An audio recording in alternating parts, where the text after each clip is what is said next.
Vous avez vu des propos passés sur la C21 et vous avez swipé, changé parce que vous n'êtes pas propriétaire d'armes à feu. Je vous recommande de regarder le vidéo qui suit puisque, oublions donc les armes à feu 2 petites secondes, je vous propose un nouveau regard. La loi C21 cible définitivement les propriétaires d'armes à feu, mais je vais m'intéresser à depuis quand on accepte de se faire mentir délibérément en pleine face, quand vient le temps d'appliquer des lois, des amendements, de toucher à notre principe de démocratie ou à la législation au Canada. Regardez cette vidéo-là, je pense que ça peut être intéressant. Des fois que ça s'applique sur d'autres prochaines lois qui s'en viennent. Those are things that support people in difficult times, something the Conservatives don't do anything about. Honourable Leader of the Opposition. Well, speaking of difficult times, this Prime Minister's policies have given us a 32% increase in violent crime, a 90% increase in gang crime. Murder rates now rising again this year, year after year. And what's his solution? To ban Grandpa Joe's hunting rifle. In fact, he wants to ban hundreds of thousands of hunting rifles and spend hundreds of millions of dollars doing it. Why won't he leave hunters alone and go after the real criminals? You're right, Honourable Prime Minister. Cette question-là pourrait s'appliquer à bien d'autres choses. Ici, on parle de sécurité publique, évidemment d'armes à feu. Et voyons, on identifie très clairement le problème et on se demande pourquoi le problème n'est pas adressé directement. Pourquoi on va ailleurs? On devrait s'attendre à une réponse à la question. Et c'est là que les menteries débutent. Regardez bien, non seulement on ne répond pas à la question, mais on ment délibérément, puisqu'on a une liste qui a été bâtie par la personne, ou du moins le gouvernement de la personne qui va répondre, et on répond complètement à côté de la coche. Mr. Speaker, we've been very clear that we are not targeting law-abiding hunters and fishers. We're not going after shotguns or rifles. We have banned military-style assault weapons. And unfortunately, Conservative politicians continue to mislead Canadians, to base things on fear, and to be focused on making assault weapons legal again in this country. Mr. Speaker, we will continue to take the necessary measures to keep Canadians safe while respecting the rights of law-abiding Canadians. That's what Canadians expect. That's what we've been doing. Vous aurez compris que les modèles d'armes qui apparaissaient au-dessus de M. Trudeau sont des modèles d'armes qui figurent dans la liste des libéraux, donc dans la liste qui a été mise en place par son gouvernement. Alors qu'il est en train de dire, verbalement, vous le voyez, il le dit, non, on ne touche pas aux armes des chasseurs. Dans ce cas-ci, ce sont les armes des chasseurs, mais l'ensemble des propriétaires d'armes à feu sont inquiets, évidemment, de ce modus operandi-là. On devrait l'être pour l'ensemble des lois et règlements qui peuvent être adoptés présentement ou encore dans le futur. Ça pourrait atteindre, par exemple, à notre liberté d'expression, à nos libertés de diffusion de contenu Internet dans les lois C11 et C18 qui s'en viennent, si ce même modus operandi-là est utilisé. Donc, on identifie clairement des modèles et, attendez un peu, je vais vous montrer, la prochaine section s'adresse aux gens qui sont intéressés aux faits et non pas à de l'interprétation ou encore à des mensonges directs. Voici ce que ça donne quand on se réfère aux faits qui ont d'ailleurs été écrits par ce gouvernement-là qui vient de mentir. Honourable Leader of the Opposition. Well, Mr. Speaker, I get my information from the amendment that his government tabled in the committee. That's right. And I have it right here. A list of the firearms that he wants to ban includes the Webley and Scott wild fowl gun. Fowl is in wild turkeys and wild ducks. That's right in the list that his government put forward of guns he wants to ban. Mr. Speaker, why is he more concerned with protecting wild turkeys from hunters than he is concerned about protecting Canadians from criminals?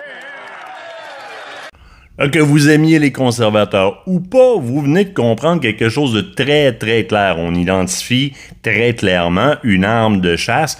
On parle d'une arme de chasse ici là, pour le dindon sauvage et le canard.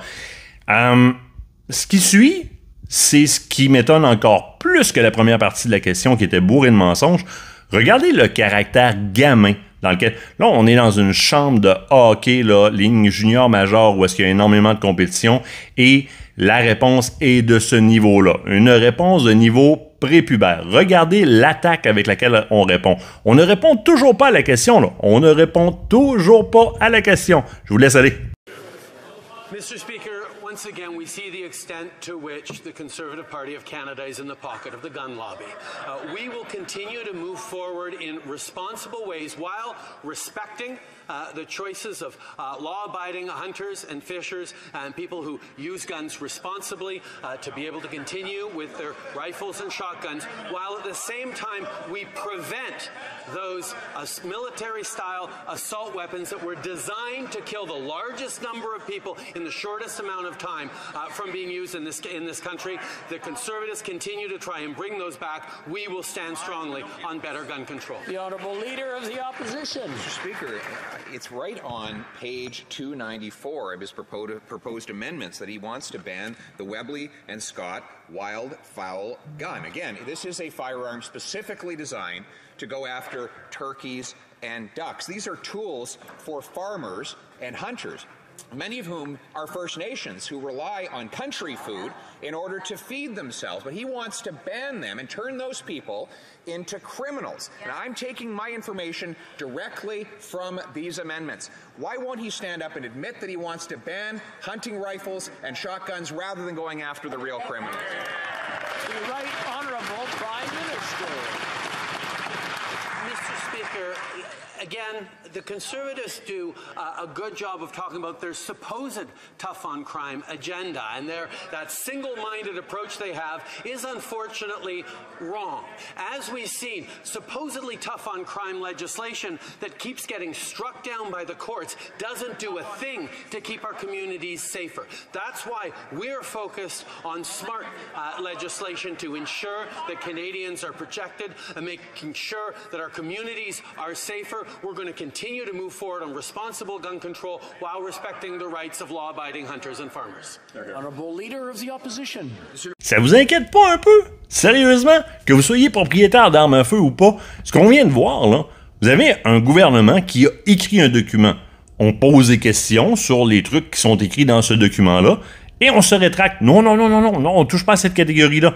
On revient avec un numéro de page et un exemple de modèle très précis écrit par ce gouvernement-là dans le dossier qu'ils présentent en amendement sur leur projet de loi. Et on bifurque encore. On ne répond pas directement à la question, mais on dit que, encore une fois, non, on ne veut pas, le gouvernement ne touchera pas aux propriétaires d'armes à feu légitimes et aux armes des chasseurs, Et on retourne donner les exemples et on dénie encore. On y va même d'attaque. On se comporte littéralement en gamin. D'avoir écrit un document, de se poser une question sur un objet qui est dedans et de dire non, on ne touche pas à ces objets-là, c'est littéralement de mentir. Puis je me pose la question, il n'y a pas un code d'éthique qui existe, des lois, règlements, régies internes, code de conduite qui proscrit le mensonge comme ça dans une institution aussi sérieuse que celle-là. Ça vous inquiète pas? Que vous ayez des armes ou pas, que vous soyez propriétaire d'armes à feu ou pas, là où on en est rendu dans la façon de délibérer sur des amendements, des projets de loi, c'est de la foutaise, là. On ment délibérément et on semble ne rien pouvoir faire. L'opposition ne peut rien faire, le président ne se prononce pas. On a des exemples flagrants du document. On dénie, on ment, on bifurque, on ne répond pas à la question. Mais rendu là, ça donne quoi? Mais ça vous inquiète pas, l'opposition ne peut rien faire ni en conseil, ni en assemblée, ni nulle part. Rendu là, les consultations publiques, les consultations des différents groupes et fédérations, ça donne foutrement rien parce que à minuit moins 1, on est capable de rouvrir une loi, de l'amender, et puis on peut garrocher un tissu de mensonges. Il n'y a personne qui se lève, il n'y a personne qui a le droit de s'opposer à ça. Ça va passer comme ça. Hey gang, présentement, c'est les propriétaires d'armes à feu qui sont ciblés. Mais si ça se passe, ça, dans un dossier de liberté d'expression, liberté individuelle ou peu importe, allez-vous être content? Il y a un précédent qui est en train de se créer. J'ai l'impression qu'au nom de la démocratie, de la démocratie, un peuple devrait se lever rendu là. Puis solidement, oubliez les armes dans le dossier. Puis si ça vous fait du bien, là, revisionnez ce que vous venez de voir. Là. Vous voyez votre premier ministre mentir directement, littéralement, carrément. Puis il n'y a pas d'autre mot que ça. Il n'y a personne qui fait quoi que ce soit, puis il n'y a personne qui semble pouvoir faire quoi que ce soit qui que ce soit, le président, l'opposition, le peuple. Rendu là, c'est plus de la démocratie, là. Un peuple au complet doit se réveiller, oubliez les armes, là. C'est même pas le rapport ici, là. Là, c'est les propriétaires d'armes à feu qui sont attaqués. C'est quoi les prochains? La C11, la C18, avez-vous lu là-dessus? Bon, moi, je vous conseillerais une petite lecture sur les projets de loi C11 et C18. Regardez comment la C21 est traitée, en mensonge, puis en aucune possibilité pour l'opposition de même débattre les points. Puis commencez à vous inquiéter. Coudon, ça, ouais, peut-être. Sinon, 2 Tylenol, réécoutez donc ça.